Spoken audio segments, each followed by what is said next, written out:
నల్గొండకు రాష్ట్ర ముఖ్యమంత్రి వచ్చిన సందర్భంగా అభివృద్ధి కోసం నిధులు ప్రకటిస్తాడని ఆశపడ్డ నల్గొండ నియోజకవర్గ ప్రజలకు అడియాశలే మిగిలాయని టీఆర్ఎస్ రాష్ట్ర నాయకులు చంద్రం ఫౌండేషన్ చైర్మన్ తండుసేతులు గౌడ్ అన్నారు.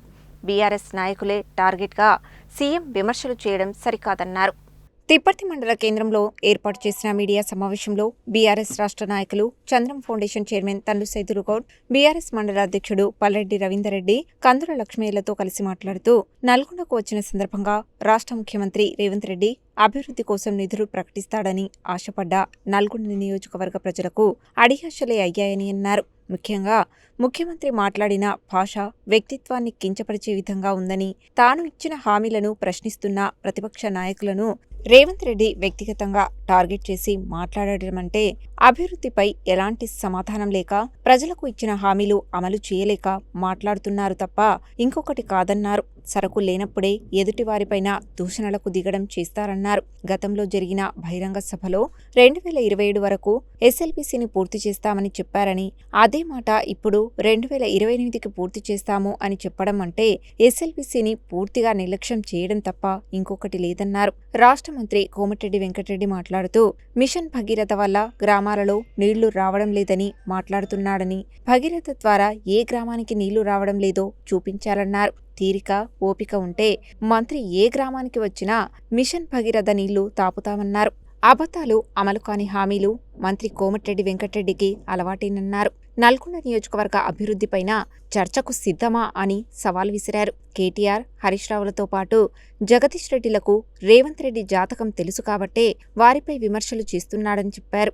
ఇప్పటికైనా విమర్శలు మానుకోకపోతే రాబోయే రోజుల్లో తగిన బుద్ధి చెబుతామని హెచ్చరించారు. ఈ సమావేశంలో బీఆర్ఎస్ నాయకులు సిరసవాడ సైదులు, టీఆర్ఎస్ మండల ప్రధాన కార్యదర్శి వనపర్తి నాగేశ్వరరావు, వనపర్తి జ్యోతి, జాకటి ఆనంద్, ఎస్కే కరీం, దుప్పలపల్లి సైదులు, సర్పంచులు కొత్తపల్లి సైదులు, కొల్లు నాగయ్య, మాజీ ఎంపీటీసీ ఇట్కూరు సందీప్ రెడ్డి, గుండు వెంకటేశ్వర్లు గౌడ్ తదితరులు పాల్గొన్నారు.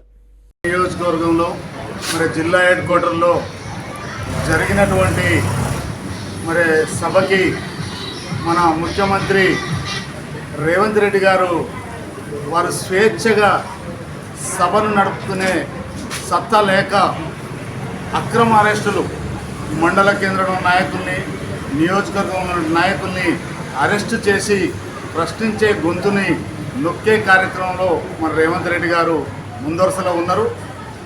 ఒక్కసారి రాష్ట్ర ప్రజలు అన్నీ గమనిస్తున్నారు. వారు ఎలక్షన్లో వారు ఇచ్చిన మేనిఫెస్టోలో 600 గ్యారెంటీలు కానీ, 450 గ్యారెంటీలు కానీ, 6 గ్యారెంటీలు కానీ అమలు చేసిన దాఖలాలు ఎక్కడా లేవు. ఈరోజు ప్రజలు నిన్న బహిరంగ సభని గమనించరు. అక్కడ మహిళా సంఘాలు తప్పితే ఒక్క రైతు కూడా అక్కడికి రాలేదు. ఈ విషయాన్ని ముఖ్యమంత్రి గారు గమనించే ఉంటారు. ఎందుకంటే ఈ రాష్ట్రంలో ఎన్నడూ లేని విధంగా రైతులకు యూరియా యాప్ ద్వారా పెట్టి తిప్పర్తి మండలం ఉంటే కనగల్ మండలం పోతురు, కనగల్ మండలం ఉంటే చాలిగారారం రైతులు నానా అవస్థలు పడి ఆ యాప్ ద్వారా వేరే మండలాలకు వెళ్ళి ఎరువులు తీసుకొచ్చే పరిస్థితి ఉన్నది. అన్నీ కూడా గమనించి రైతులు పెద్ద ఎత్తున ఇబ్బంది పడుతూ నష్టపోతూ ముందుకు సాగుతున్నారు. అన్నీ కూడా నిన్న రేవంత్ రెడ్డి గారు ముఖ్యమంత్రి గారు గమనించి ఉంటారు. రైతు సోదరులు ఇక్కడ రాలేదంటే ఖచ్చితంగా రైతులలో పూర్తి వ్యతిరేకత వచ్చింది. రైతులలో కాంగ్రెస్ పార్టీ మీద పూర్తి విశ్వాసం కోల్పోయారు అనేది వారికి చాలా స్పష్టంగా అర్థమైంది. ఈరోజు చూస్తే మహిళలకు పెన్షన్లు కానీ 6,000 రూపాయల పెన్షన్లు వృద్ధులకు ఇస్తున్నారు, మహిళలకు 2,500 ఇస్తున్నారు, విద్యార్థులకు 20 స్కూటీలు ఇస్తున్నారు, రైతు భరోసా ఇస్తున్నారు. అనేక హామీలు ఇచ్చి పూర్తిగా విఫలమైనటువంటి ప్రభుత్వం కాంగ్రెస్ ప్రభుత్వం, రేవంత్ రెడ్డి గారి ప్రభుత్వం.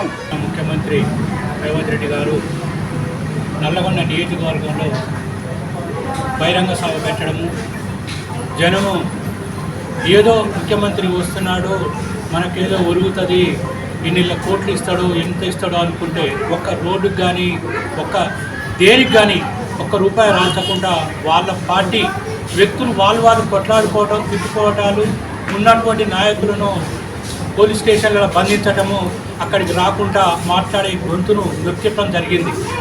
అసలు మీటింగ్ పెట్టిన ఇంత ఖర్చు పెట్టి మీటింగ్ పెట్టి ఒక ముఖ్యమంత్రి వచ్చినప్పుడు, అదే కేసీఆర్ నల్లగొండకు వచ్చినప్పుడు నేను 1500 కోట్లు ఇస్తున్నాను, ఇది ఇస్తున్నాను, ఇది చేపిస్తున్నాను అని చెప్తుండు. ఈ ముఖ్యమంత్రి ఎంతసేపు ఉన్న జగదీశ్వర్ రెడ్డి గారు తిట్టడము ఇది పద్ధతి కాదు. ఇటువంటి వాళ్ళు మీటింగులు పెట్టి 10 కోట్ల రూపాయలు అనవసరంగా ప్రజాధనం వేస్ట్ చేసినటువంటి నాయకులను ప్రజలు క్షమించరు. మళ్ళీసారి బుద్ధి చెప్పడం జరుగుతుంది. తప్పకుండా వచ్చేది టీఆర్ఎస్ గవర్నమెంట్ అని చెప్పడం.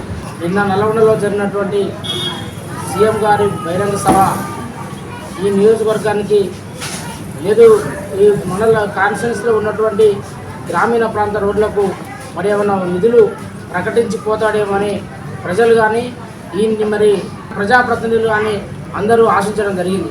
కానీ వచ్చినటువంటి రోడ్లు, ఈరోజు శంకుస్థాపన చేసిన రోడ్లు ఏవైతే చెప్పుకుంటామన్నాడు, నేను చౌటుప్పల్లో మిషన్ భగీరథ పైలాన్ కట్టి రాష్ట్ర వ్యాప్తంగా మిషన్ భగీరథ ద్వారా నీళ్లు రాలేదని నిన్న బహిరంగంగా మరి వేదిక మీద చెప్తున్నటువంటి బొమ్మటిరెడ్డి వెంకరెడ్డి గారు, ఏ ఊరికి వస్తావరా, మిషన్ భగీరథ నీళ్లు రాని ఊరు ఏ ఊరు ఉందో మేము బహిరంగ చర్చకు నువ్వు వస్తావా, నీ అనుచరులు వస్తారా?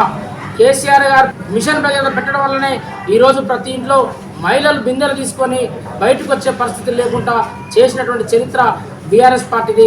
అదేవిధంగా నల్లగొండ పట్టణంలో కూడా గతంలో 2 రోజులకు 3 రోజులకు 4 రోజులకు వాటర్ వచ్చేది. కానీ ఆ పరిస్థితిని 20 సంవత్సరాలు పరిపాలించినటువంటి నీవు, నీళ్ళ గురించి పట్టించుకున్నటువంటి నీవు, భూపాల్ రెడ్డి గారు గెలిచిన తర్వాత నల్లగొండలో రోజు తప్పించి ఏ రోజుకు ఆ రోజు వాటర్ వచ్చే విధంగా డ్రింకింగ్ వాటర్ని నల్లగొండలో అందించిన చరిత్ర భూపాల్ రెడ్డి గారు. అసలు ఒక రకంగా చెప్పాలంటే నీ చరిత్ర అంతా కూడా గతంలో చేసినటువంటి వాళ్ళు పోయినటువంటి పనుల్ని శిలాఫలకాలకు శంకుస్థాపనలు ప్రారంభోత్సవాలు చేసే బతికినవు గత 20 ఏళ్ళు. ఇప్పుడు కూడా అదే బతుకుతున్నాడు. మేము చేసినటువంటి ఇప్పటి నల్లగొండ నియోజకవర్గంలో ఒక్క కొత్త పథకం తీసుకొచ్చినటువంటి చరిత్ర ఏదైనా ఉంటే బహిరంగ చర్చకు మీరు రండి అనుకో సవాలు చెప్తా ఉన్నాను ఈరోజు.